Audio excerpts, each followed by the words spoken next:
Hi, Jennifer. You mentioned that humans are a barrier that prevents the true integration of technology into the learning environment. And you gave an example of a teacher that uses a paper and pencil for examinations. And then you asked the question, is it fear that's holding them back? I think that in some cases it actually might be fear.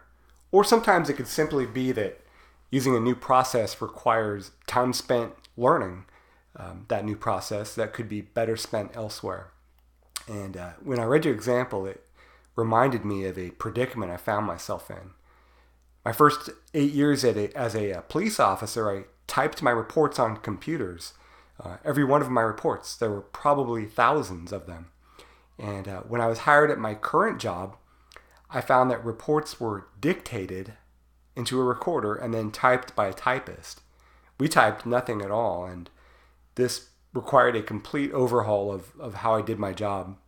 I had to learn a brand new way of doing it. Although it's the normal for me to do that now, it did not come easy. I had to learn this new process.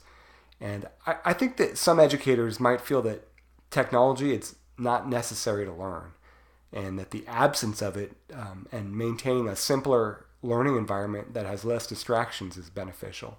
In fact, several people I teach with feel this way. They don't use projectors, they don't use anything. On page 38, Clark and Mayer say that one of the three goals for instructional designers are to create instructional environments that minimize extraneous cognitive processing. And this can be done even with technology, but it must be used mindfully, and we have to be careful how we incorporate it to make sure that things remain simple.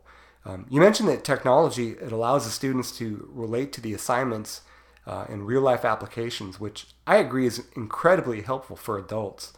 On page 41, Renner acknowledges lecture-based instruction, of all things, is of limited value, but for it to be effective, relevant examples and applications have to be incorporated into lecture.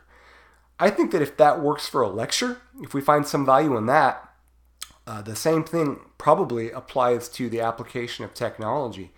We have to have relevance and a connection to what it is they should be able to do after receiving the instruction.